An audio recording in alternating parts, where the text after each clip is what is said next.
Welcome back to another podcast episode of Veteran Oversight Now, an official podcast of the VA Office of Inspector General.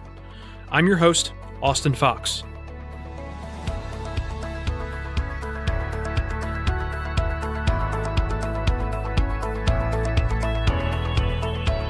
Each month on this podcast, we'll bring you highlights of the OIG's recent oversight activities and interview key stakeholders in the office's critical work for veterans. Joining us today is the VA's Inspector General, Michael Missal, who will discuss the OIG's latest semi-annual report to Congress, which covers the second half of fiscal year 2022, from April 1st to September 30th. Mr. Missal, this is the 88th Semiannual Report to Congress, or SAR, prepared by the VA OIG, the 13th during your time as the Inspector General. What story does this latest edition of the SAR tell about the OIG's recent oversight activities? Wow, time really flies. First of all, I know you're relatively new here, Austin. I just want to welcome you to the OIG. I hope that you find this the most fulfilling professional job that you have in your career. With respect to the SAR, I think the SAR demonstrates the OIG's commitment to effective oversight, particularly with respect to the large-scale initiatives we've been doing that really has a great impact on both the department as well as the lives of veterans and their families. In this reporting period, we published 5 reports on the electronic health record modernization effort, including a joint report with our colleagues at the Department of Defense OIG. Additionally, in light of the passage of the PACT Act, which could be the largest increase in healthcare and benefits for veterans, we released 2 reports related to burn pits and one that focused on toxic exposures at Camp Lejeune. But I think this SAR also highlights our continued focus on being proactive. Our proactive cyclical inspections are central to the oversight operations and shouldn't be overshadowed by our higher profile products. For example, we published 17 reports under our long-established Comprehensive Healthcare Inspection Program, also known as CHIPS. Our Vet Center Inspection Program, another proactive cyclical program, stayed active this reporting period, and even though no reports were published under the program, we're planning to release several in fiscal year 2023. We also released the first report under our new Care in the Community Inspection Program, which examines the processes associated with providing quality care in selected VA community-based outpatient clinics and through contracted non-VA care providers. So the OIG certainly has a lot going on, and the impact has been remarkable. According to the SAR, in this past 6-month period, the OIG identified more than $1.4 billion in monetary impact for a return on investment of $16 for every dollar spent on oversight. That brings this fiscal year total to nearly $4.6 billion in monetary impact and $24 for every dollar spent. The OIG hotline received and triaged close to 18,400 contacts in the past 6 months, 36,000 for the whole year. Criminal investigators opened 178 new cases since April, closing 213 and making 135 arrests. Now, what do you, as the IG, make of these numbers?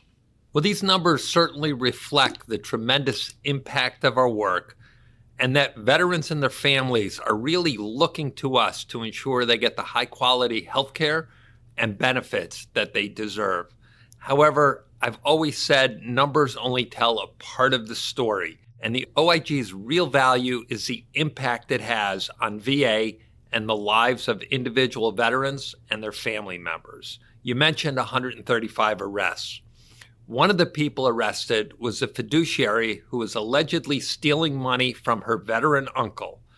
Now, this case may not be considered high impact given VA's budget is almost $300 billion, but it's certainly high impact to this one veteran. For us, every veteran matters. I can't say whether his life has improved since the arrest, but at least now he's getting the compensation he deserves for serving our country with honor. And that's an important part of our mission, To take another example, VBA recently established an operations center specifically to improve the processing of military sexual trauma claims. Our auditors found that half of the military sexual trauma claims processed during this 6-month period had been denied prematurely. I can't imagine how devastating it would be for somebody to endure sexual trauma while serving their country, only for their country to turn around and deny them the compensation they deserve afterwards. If the Operations Center does what it's supposed to do, which is improve the MST claims process to prevent premature denials, then the future impact on veterans who file these claims would be immeasurable. And that's just one OIG recommendation. We made 894 this past fiscal year. Yeah, it's interesting how the OIG's range of work starts at the level of the individual and scales up through the various levels of the organization. Everything from specific programs and facilities to the department as a whole.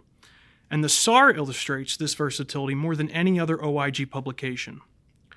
Focusing specifically on the OIG's Office of Investigations, which, just by the very nature of its work, addresses crime and wrongdoing mostly at the individual level. Can you talk about some of the new initiatives this office has implemented to help detect and investigate crimes? I'm happy to do so. The Office of Investigations has been really increasing efforts to raise awareness within the department and the veteran community on how to spot suspicious activity and how to report it to the OIG.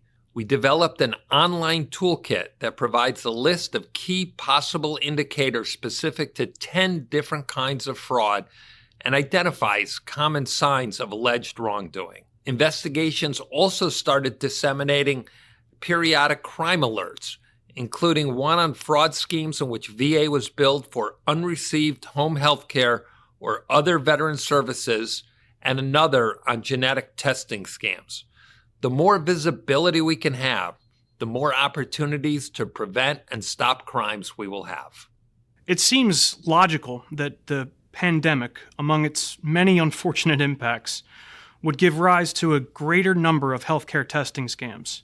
I saw at least 2 such scams in the OI section of the SAR, both related to COVID-19 testing.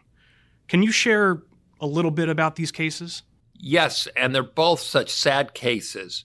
Each of the 6 SARs we released since the beginning of the pandemic, including the current SAR, details at least one scam we've investigated that involves fraudulent healthcare testing. That's why we disseminated the crime alerts to the veteran community, to raise awareness of this awful trend in criminal behavior. One of the cases that we talk about in the SAR involved a business owner from Georgia who worked with conspirators at several medical testing companies. He would provide these companies patient leads for, at first, genetic screening tests for cancer in exchange for a $1,000 kickback. These tests were, of course, medically unnecessary. When the shortage of COVID-19 tests reached crisis levels in communities throughout the country, this person saw that as an opportunity to extend his scheme. He started getting paid kickbacks for each COVID-19 test submitted to a laboratory, as long as those tests were bundled with significantly more expensive respiratory pathogen panel tests that did not detect COVID-19, regardless of the medical necessity for either test. So how did that case end? Due to the great work of our investigators, and we have an incredibly talented and dedicated group of investigators, we were able to secure a guilty plea. The charges were conspiracy to commit healthcare fraud and conspiracy to violate the anti-kickback statute, which together carry a maximum prison sentence of 15 years. So what happened in the second case? In the second case, it was similar, but it involved a lot more money, upwards of $10,000 per fraudulent test, leading to about $77 million in false claims. The loss to the government in the first case was only about $1.1 million. In the second case, the president of a medical technology company used deceptive marketers to trick patients into receiving unnecessary allergy tests. The marketers would be paid kickbacks for obtaining patient blood specimens that he could test. Most of the patients didn't need the allergy testing at all, and it turns out that the specific test he was running wasn't even a diagnostic test. He again charged the government $10,000 per test, which is more for blood-based allergy testing than any other laboratory in the United States.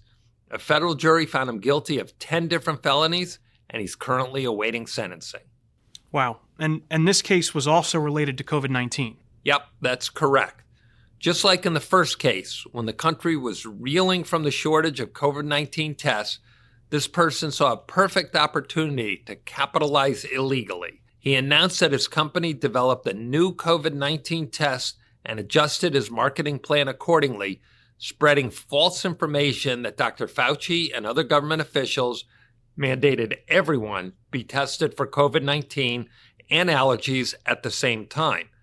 He also claimed that his company's COVID-19 test was more accurate than the PCR test. In reality, his test was denied an emergency use authorization because it was found not to be accurate enough. He's facing something like 65 years in prison. Wow.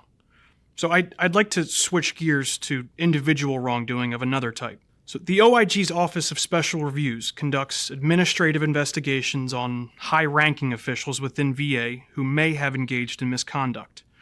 Now, the SAR details an administrative investigation involving VA's EHRM effort, specifically 2 senior VA officials who provided inaccurate information to the OIG regarding proficiency test scores for VA staff using the new EHR. Now, they submitted data that showed pass rates that were significantly more favorable than the actual pass rates for these tests. So in other words, a lot more staff were not as proficient at using the new EHR as they let on. So given that the significance of the new EHR, given the sheer magnitude of this effort, it's a multi-billion-dollar project. It's not difficult to see a scenario where VA might deliberately manipulate the numbers to make it appear as though things are going better than they are.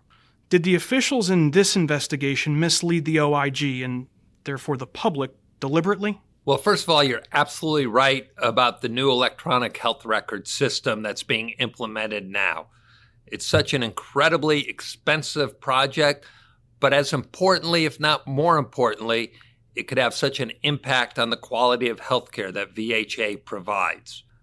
In this situation, we are devoting a lot of resources towards this oversight, just given the importance. I'm confident that through our thorough and proactive reviews of this program are going to be constructive and will help VA implement this new system very efficiently in a manner that improves both veterans' health care and staff's experiences. In this reporting period alone, we published 5 reports related to the new EHR, including 2 by the Office of Special Reviews, which conducts reviews of any significant events or issue that doesn't fall squarely within the focus of another OIG directorate, including non-criminal investigations of high-profile officials at VA. In fact, OSR took the lead on the joint audit with the DoD OIG, which also focused on the implementation of the new EHR. But the answer to your question about whether or not the officials misled the OIG, the answer is no. Thankfully, OSR found that the inaccurate numbers reported by VA were likely the result of either a miscommunication or a misunderstanding with the contractors who prepared the data, rather than on any deliberate effort to mislead. It turns out that the data set that they submitted, which showed an 89% pass rate on the EHR proficiency test, didn't include all trainees. In fact, it excluded all of the trainees who failed. When you add those trainees back in, the overall pass rate drops to 44%. Since this review, the Secretary has directed one-time mandatory training for all VA personnel on reporting to and engaging with OIG oversight staff. You mentioned that the OIG published 5 different reports. focusing on the new EHR during this reporting period. So besides the joint audit with the DoD OIG, which identified multiple deficiencies that have impeded interoperability between the two departments, the report that really stands out was one of the 41 reports released by the Office of Healthcare Inspections. This report focused on something referred to as the unknown queue. Now, can you tell us a little bit about this finding? Sure. Our team at the Office of Healthcare Inspections found that the new electronic health record system sent thousands of orders for medical care to an undetectable location, sometimes referred to as the unknown queue, instead of to the intended care or service locations, such as specialty care, laboratory, diagnostic imaging, etc. The new EHR was set up so that the healthcare providers who were making orders for patients were required to select a facility location for each order. So what that means is they had to select the location from a drop-down list. The new EHR verifies that the selected location matches the specific order. It does this through a process of data mapping in the underlying software code. So it sounds a little complicated, but it's really having a drop-down list, having a location, and then if that location matches, the order was completed and the patient received the service requested. However, if a mismatch occurred, if the wrong location was sent, then the order was sent not to where it should have been, but to the unknown queue without anyone knowing. And that's the key thing with this one. They just didn't know. The new EHR actually would indicate to the provider who made the order, not that it was sent to the unknown queue, but that the entry was successful. So the provider believed that the order was actually submitted. However, we now know this was not the case for more than 11,000 orders placed between October 2020, which was the go-live date when it first was implemented, and July of 2021. So the report also discusses instances of this unknown queue actually causing harm to some patients. Is that correct? Yes, unfortunately, that's correct. VHA assessed the unknown queue with respect to the safety risk and harm that it poses to patients and determined the lack of knowledge and maintenance of the queue caused harm to nearly 150 veterans. This includes 2 veterans who suffered what VHA called major harm, which is defined as the permanent lessening of bodily function not related to the natural course of the patient's illness or underlying condition. In 2021, VHA, along with its contractor Oracle Cerner, took actions to minimize orders being routed to the unknown queue, but more work still needs to be done. In May of 2022, our team found more than 200 orders were in the unknown queue. In June of 2022, when the OIG met with VA leaders to discuss the report, VA said that work to address the unknown queue was considered complete and that on average, there were 28 orders in the unknown queue on a particular day. However, on that very same day we met with them, we generated a report which showed 522 total orders in the unknown queue across 6 different facilities. The failure to immediately address such a harmful deficiency can only erode the trust of the staff dedicated to the mission of delivering care and the trust of the veterans who have been promised that care.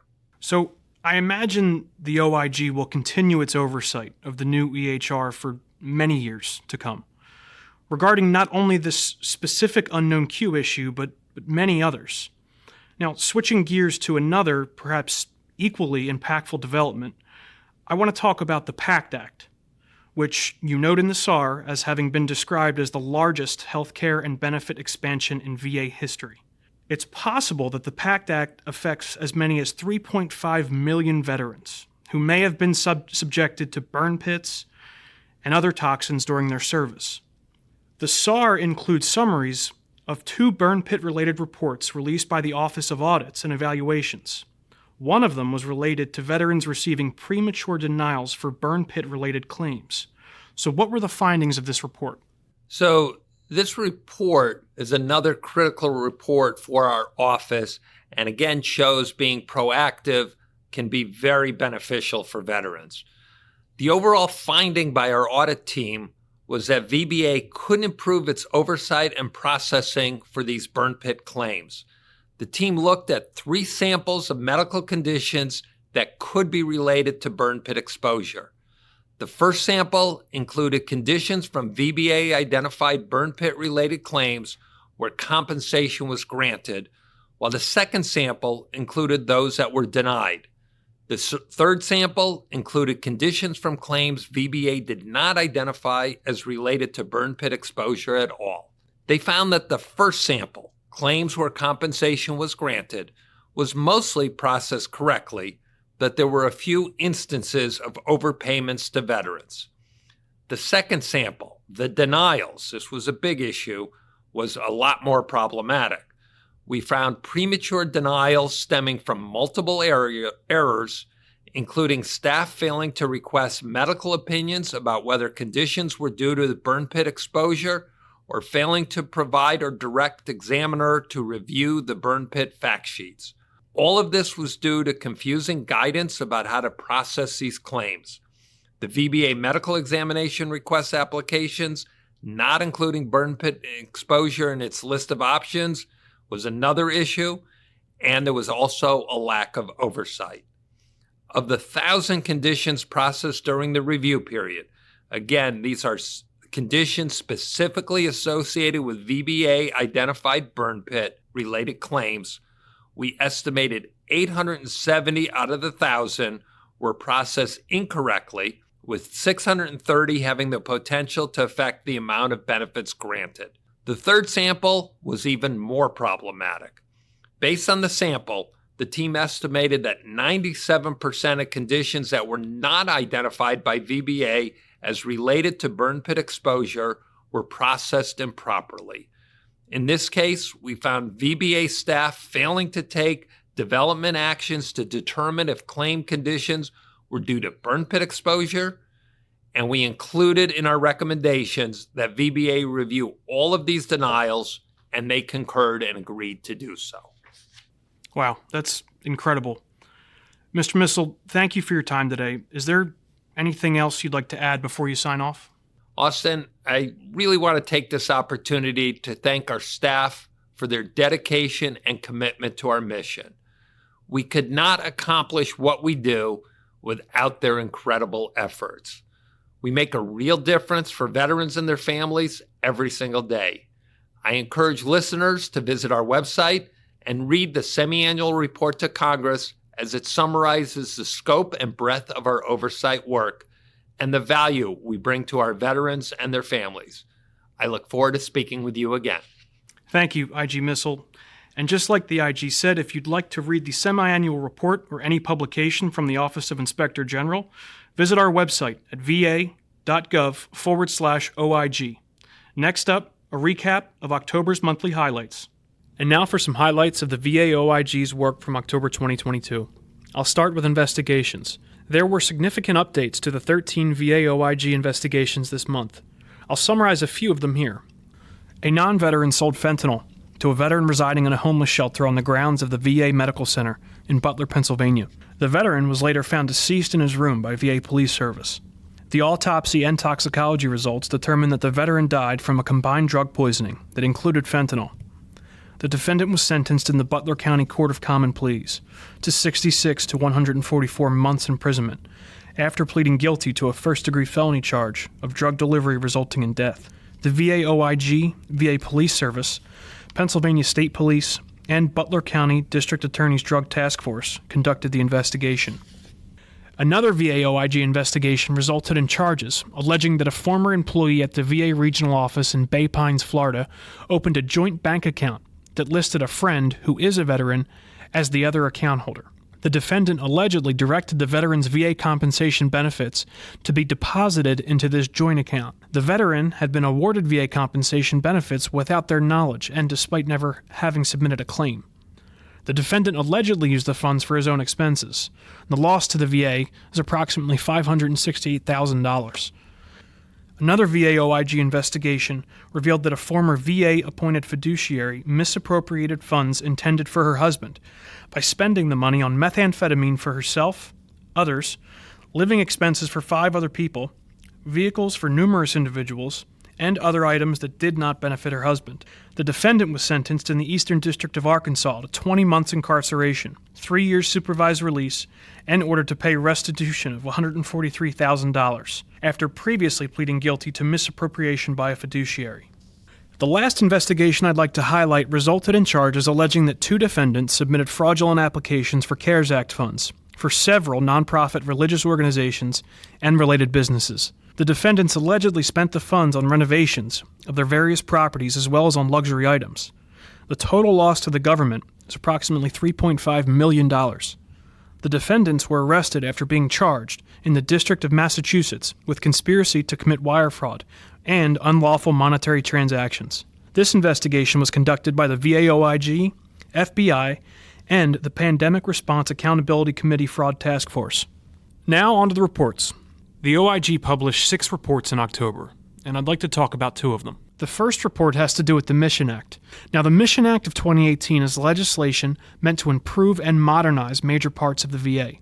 The Act requires the OIG to review VA's data reporting website and make recommendations for improvement. Now, the most recent report, published in October, is the 4th report from the OIG's yearly review on the topic. The OIG assessed VA's compliance with Mission Act requirements for reporting staffing and vacancy data, as well as the clarity of related explanations on its public-facing website.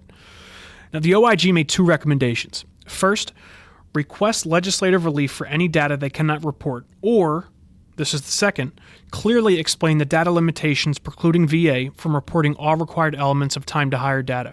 The OIG will monitor implementation of planned actions and will close the recommendations when VA provides sufficient evidence of adequate progress addressing the issues identified.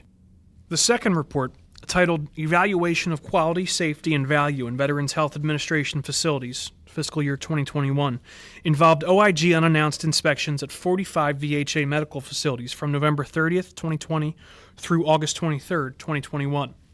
The purpose of this report's evaluation was to determine whether VHA facility senior managers complied with selected quality, safety, and value program requirements for committees with oversight functions, systems redesign and improvement, protected peer reviews of clinical care, and medical center surgical programs.